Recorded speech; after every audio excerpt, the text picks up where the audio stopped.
Nintendo! Hey everyone, this is Chrono again. Welcome back to another boss guide. In this video, we'll be going over the Primal Council in the Vault of the Incarnates raid on Heroic and Mythic difficulties.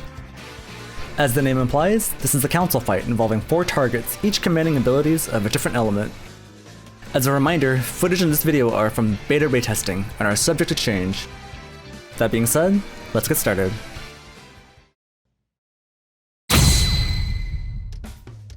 First thing to note in this council fight is that they do not share health, so you'll have to kill them one by one and manage the timing for when they die. Despite the fact that there are 4 bosses in this fight, there's not an overwhelming number of mechanics that you have to keep track of. Each of these bosses has one core mechanic that has raid-wide implications and defines how you form a strategy to deal with the encounter as a whole. So keep that in mind when I go over the ability loadout for each boss one by one. Both the lightning and ice mobs will spam interruptible spells at random players at ranged, while the earth and fire mobs are tankable in melee and come with tank swap mechanics. Opalfang, the earth boss, periodically does a crush on the current tank, doing a high amount of damage and increasing all physical damage taken. You can tank swap at 1 stack, but depending on what other mechanics are currently overlapping with the new stack application, 2 stacks is also manageable. The fire boss, named Ember, will do a frontal cleave once she hits 100 energy that leaves a dot that non-tanks do not want to get hit by. Even though the tooltip says this effect stacks and lasts 15 seconds, she only gets enough energy to use this roughly once every 30 seconds. So the tanks only need to trade targets between the earth and fire bosses when it's time for the other tank to take the next crush from Opalfang. Opalfang's core ability is Earth Pillar, which spawns a large pillar beneath 4 random players, preferring ranged targets. These will continuously do ticking damage on the whole raid while they're active. Ember's core ability is Meteor Axes, which picks 2 random targets and needs to be soaked by others to split the damage. You should avoid overlapping these because anybody soaking a second circle will take an immense amount of increased damage from the additional Meteor Axe, likely one-shotting them. The explosion from these axes can be used to destroy the earth pillars, and also leaves behind a pool of lava that lasts 2 minutes. You'll notice the other boss's core mechanics will follow the same idea, where one boss's ability can be used to counter the effects of another boss.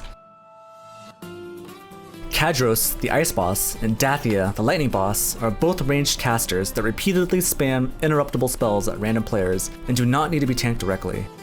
Be mindful that Dathia's lightning bolt can be kicked, but her chain lightning cannot.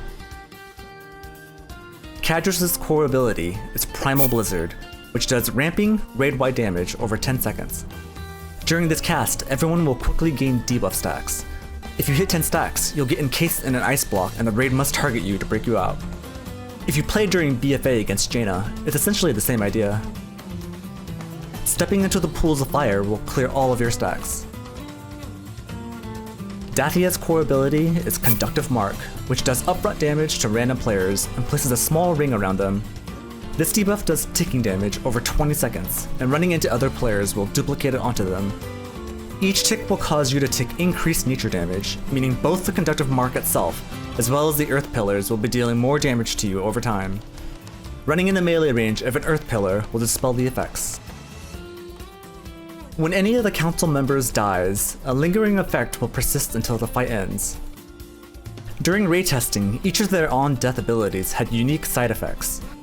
For example, Ember would rain meteorites on the raid, requiring you to dodge swirlies non-stop. Kadros would do a lighter version of his blizzard that applies the freezing debuff, but at a slower pace. And Opalfang would fire out tremors that interrupt you on contact. These effects have since been changed on the live dungeon journal to be homogenized. Now, when any of the bosses die, they will do raid-wide damage every 6 seconds, ramping over time. The rate at which this damage ramps is unclear, but I would go in assuming that all of the bosses will have to die at roughly the same time.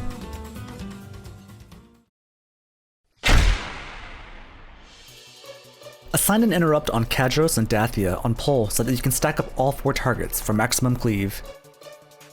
The first mechanic that occurs shortly after pulling the boss is Earthen Pillar.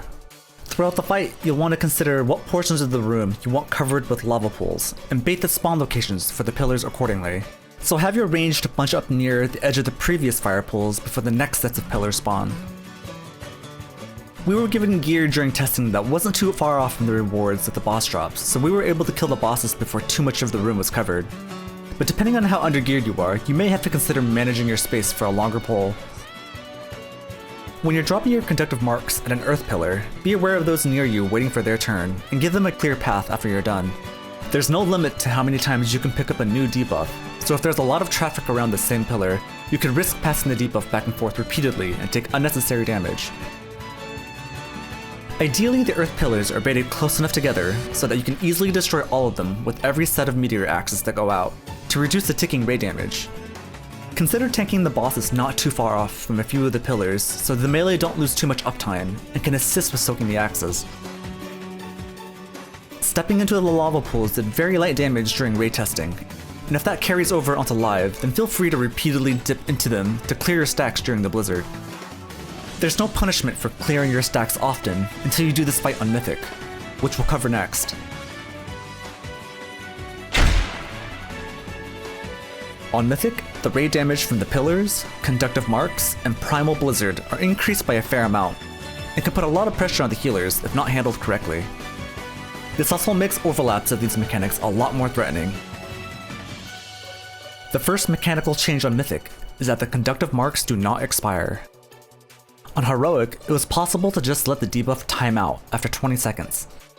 But now, you must clear them, otherwise it will eventually kill you from the ramping damage.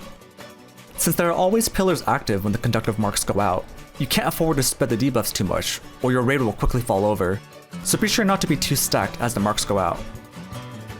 Because of the increased ticking damage, it's now even more imperative that you clear out every earth pillar with each set of meteor axes.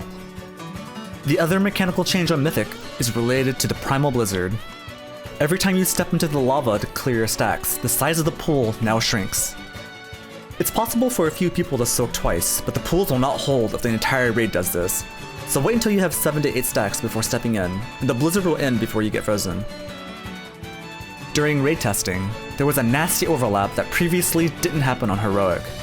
When Kadros does his second cast of Primal Blizzard, a new set of conductive marks would also go out, causing a lot of chaos and dealing an immense amount of raid damage.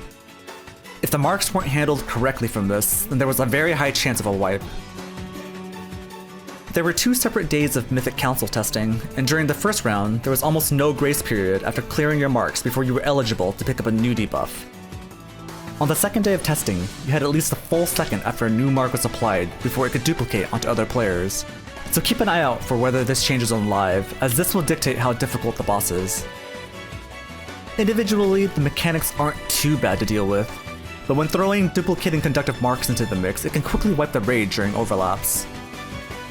There was a staggering difference in difficulty between the 2 Mythic testing sessions, and if the conductive marks don't spread easily when this goes live, then this boss shouldn't be too much of a hurdle. Considering it's still one of the earlier bosses in the raid, that might be preferable for most guilds. Personally, I'm a bigger fan of having the progression walls appear later in the raid. I can't speak for all roles, but as a healer, this fight was enjoyable since there was almost always raid damage putting pressure on us. But who knows, depending on tuning, that could change when this hits live.